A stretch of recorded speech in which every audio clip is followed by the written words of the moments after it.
தாடி இல்லாத பெரியார் தான் அண்ணல் அம்பேத்கர், தாடி வச்ச அம்பேத்கர் தான் தந்தை பெரியார் என்று கலைஞர் அடிக்கடி பேசுவார். அண்ணல் அம்பேத்கரும் தந்தை பெரியார் மட்டும்தான் நமக்கு யார் எதிரின்னு சரியா தெளிவா அடையாளம் காட்டினாங்க. பாசிச சக்திகளால தமிழ்நாட்டை இன்னைக்கு வரைக்கும் தொட்டு கூட பார்க்க முடியல, நெருங்க இன்னும் முயற்சி பண்ணிட்டு இருக்காங்க, நெருங்க முடியல. பாஜக அரசு தமிழ்நாட்டுக்கு தொடர்ந்து பல்வேறு வகையில தொல்லைகளை, இடையூறுகளை கொடுத்துட்டு வருது. இப்படி தொடர்ந்து அண்ணல் அம்பேத்கருடைய சிலை, தந்தை பெரியாருடைய சிலை, பேரறிஞர் அண்ணாவுடைய சிலை, டாக்டர் கலைஞருடைய சிலையை இன்னைக்கு தமிழ்நாடு முழுக்க நாம் திறந்து வச்சுட்டு இருக்கோம்னா அதற்கு என்ன அர்த்தம்? ஏதோ அடையாளத்துக்காக மட்டும் அவங்களுடைய சிலைகளை நாம திறக்கல.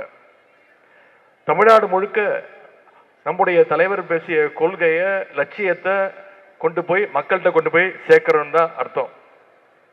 திராவிட இயக்கத்திற்கும் அண்ணல் அம்பேத்கருக்கும் மிக நெருங்கிய ஒரு தொடர்பு உண்டு, உறவு உண்டு. அம்பேத்கர் தான் எனக்கும் தலைவர், அம்பேத்கர் தான் எல்லோருக்கும் தலைவர்னு சொன்னவர் தந்தை பெரியார் அவர்கள். அதே போல கலைஞர் அவர்களுக்கும் அண்ணல் அம்பேத்கர் அவர்களுக்கும் அவர் மீது மிகுந்த மரியாதை உண்டு, தனி பாசம் உண்டு. அதனால்தான் கலைஞர் அவர்கள் எப்பவுமே சொல்லுவார், தாடி இல்லாத பெரியார் தான் அண்ணல் அம்பேத்கர், தாடி வச்ச அம்பேத்கர் தான் தந்தை பெரியார் என்று கலைஞர் அடிக்கடி பேசுவார். 1972 இந்தியாவிலேயே முதன் முறையாக அண்ணல் அம்பேத்கர் பெயர்ல கலைஞர் அவர்கள் தான் கல்லூரி ஆரம்பிச்சார்.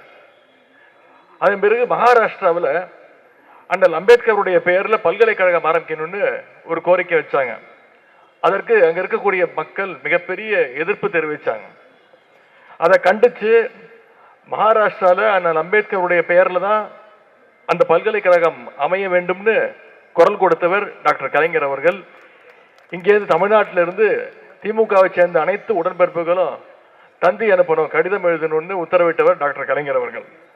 அது மட்டும் இல்ல, இந்தியாவுக்கே எடுத்துக்காட்டாக முன்மாதிரியாக சென்னை சட்டக்கல்லூரிக்கு அண்ணல் அம்பேத்கருடைய பெயரை சூட்டியதும் டாக்டர் கலைஞர் அவர்கள் தான். இன்னைக்கு கலைஞர் வழியில நம்முடைய முதலமைச்சர் அவர்களும் அம்பேத்கர் அவர்களை பெருமைப்படுத்துகின்ற விதமாக பல்வேறு திட்டங்களை செயல்படுத்தி வருகின்றார்.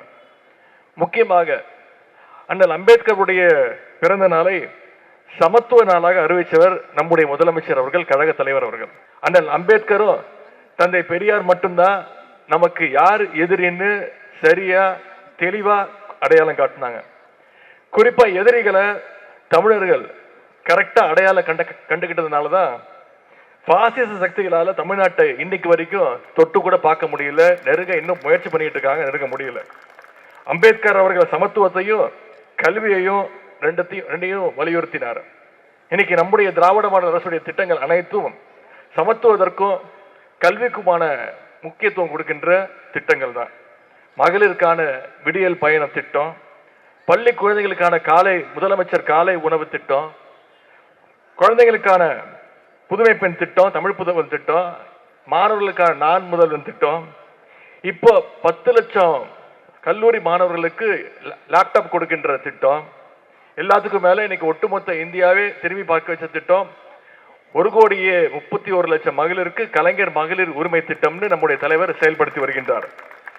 அதுவும் குறிப்பா இந்த முறை இந்த பிப்ரவரி மாசம் நம்முடைய தலைவர் பிப்ரவரி மாசம், மார்ச் மாசம், ஏப்ரல் மாசம் அதோடு சேர்த்து கூடுதலா கோடை சிறப்பு நிதினு 5,000 ரூபாயை 1,31,00,000 மகளிருக்கு கொடுத்திருக்கிறாங்க. எப்படியாவது பாஜக இந்த திட்டத்தை தேர்தல் வரைக்குமாவது நிப்பாட்டணும்னு முயற்சி பண்ணாங்க. நம்முடைய தலைவர் அதுலயும் வென்று காட்டிட்டார். ஆனா அவங்களுடைய அனைத்து சூழ்ச்சிகளையும் முறியடிச்சு 3 மாசத்துக்கு சேர்த்து 3,000 பிளஸ் 2,000 5,000 ரூபாய் கொடுத்திருக்கிறார் நம்முடைய தலைவர். இதெல்லாம் பொறுக்காம தான் இன்னைக்கு ஒன்றிய பாஜக அரசு தமிழ்நாட்டுக்கு தொடர்ந்து பல்வேறு வகையில தொல்லைகளை, இடையூறுகளை கொடுத்துட்டு வருது. இன்னைக்கு நம்முடைய கழக தலைவருக்கு இருக்கிற மக்கள் செல்வாக்க பார்த்து ஒன்றிய பாஜக அரசும் அதிமுகவும் மிரண்டு போயிருக்காங்க. அதனால இன்னைக்கு தேர்தல் அறிவிச்ச உடனே, தேர்தல் நெருங்கிட்டதுனால ஒன்றிய பிரதமர் மோடி அவர்களும் உள்துறை அமைச்சர் அமித்ஷா அவர்களும் தொடர்ந்து இன்னைக்கு தமிழ்நாட்டுக்கு வர ஆரம்பிச்சிருக்கிறாங்க. தமிழ்நாட்டுக்கு அவங்க 2 பேரும் மாறி மாறி வராங்களே தவிர தமிழ்நாட்டுக்கான எந்த திட்டங்களும் வர்றதில்லை, எந்த நிதியும் ஒன்றிய அரசு ஒதுக்கிறது இல்லை. 12 வருஷமா தமிழ்நாட்டை தொடர்ந்து ஒன்றிய பாஜக அரசு புறக்கணிச்சிட்டு இருக்கு. அதே மாதிரி தமிழ்நாட்டு மக்களும் பாஜகவை புறக்கணிச்சுக்கிட்டு இருக்கிறாங்க. எனவே அம்பேத்கர் அவர்கள் காண விரும்பிய சமத்துவத்தை, மத நல்லிணக்கத்தை நாம தமிழ்நாட்டில் காப்பாற்றணும்னா பாசிச சக்திகளை நாம வீழ்த்த வேண்டும். பாசிச சக்திகளும் அடிமைகளும் அனைத்து தொகுதியிலையும் டெபாசிட் இழக்க வேண்டும். 200க்கும் அதிகமான தொகுதிகளில் கழக அணி வெற்றி பெற வேண்டும். ஆகவே 7வது முறையாக நம்முடைய கழகம் ஆட்சி அமைக்கணும்னா 2வது முறையாக நம்முடைய தலைவர் மீண்டும் முதலமைச்சர் நாற்காலியில் உட்காரணும்.